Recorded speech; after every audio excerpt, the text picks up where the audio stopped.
Okay, in this video we're going to take a look at a couple of tools, the Klever Kutter and the Canary Cutter. The Klever Kutter comes in different colors, so this one happens to be yellow, but you might have gotten a black or blue or red Klever Kutter in your inventory, and the Canary Cutter is generally yellow. So there are two different types of cutters, and I want to just make sure that we understand the proper use and safe use of these two tools. So the first one I'm going to cover is the Klever Kutter. While it looks like a knife, it's more of a saw. And that's what I want you to think about in terms of use of the Canary Cutter, is the handling of it somewhat similar to a handsaw. So it's really good for cutting straight lines, but also curved lines. You'll see here that I've kind of drawn out a curved line on this particular piece of cardboard that I have here. And also both of these tools are great for cardboard. The Klever Kutter might also be used for things like packing foam or chipboard or some other materials that also lend themselves to a sawing action. So I'm going to set the Klever Kutter aside for a second, and I'm going to show you the Canary Cutter. The one thing you should do when using any kind of cutting material or cutting tool is to have some sort of spare cardboard below your surface so that you're not cutting into anything else. We call this a sacrificial cardboard or sacrificial piece. In this case, with the Canary Cutter, I always hold it upright like this, and then I saw downwards. So if I start where the line is, I'll just do a simple sawing motion.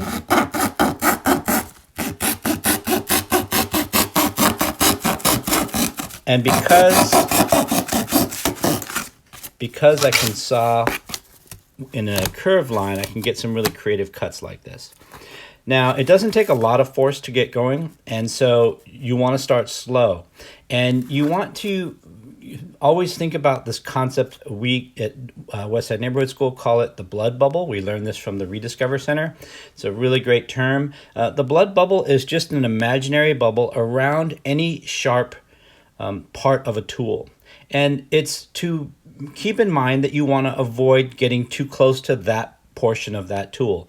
And that's not just you, but also the people around you that might be working with you, whether it's a sibling or a parent or guardian or ultimately classmates. You want to be able to behave in such a way such that this blood bubble doesn't come into contact or into the location of someone else who might be working close by. Okay, so I can go ahead and finish off this canary cut. I'm just going to hold it like this, continue to saw downward, and I might end up having to kind of finish it off like that. Okay, but again, slow motions and just a sawing back and forth. What you want to avoid is like doing this kind of stuff, because it isn't a knife. And the problem with doing things like this is that it can get away from you, and you can end up pulling back harder than you expected, and then the blood bubble becomes at that point in a location that you can't necessarily control as well. All right, so that is Canary Cutter. Really great for cardboard. Really great for foam packaging material, styrofoam, things like that. Okay, the next tool is the Klever Kutter.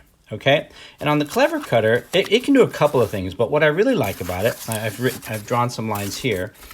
What I really like about it is its ability to cut through cardboard in straight lines, but also its ability to take advantage of how we might carve the cardboard for bending purposes. So, for example, if I were to just cut in a straight line, I'll take this one as an example. I'll start up at the top, and I'll just cut through like this, okay? It takes a little bit more force than the Canary Cutter. You do have to kind of get in there and pull downwards. But once you do so, you get a pretty good cut, okay?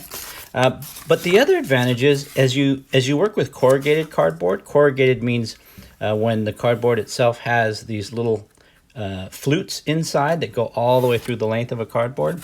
The nice thing about the Klever Kutter is you can kind of go halfway in, so you're basically cutting through part of the cardboard, and then what you get is this ability to bend.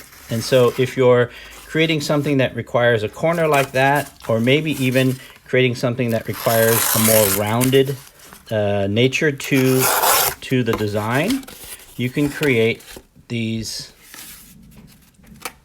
flute cuts like this to be able to give your what would normally be a flat surface into a rounded surface.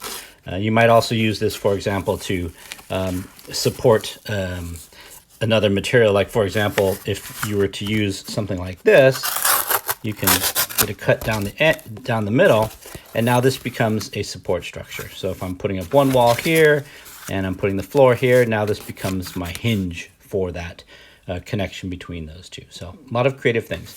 Okay, that's it for Klever Kutter and Canary Cutter.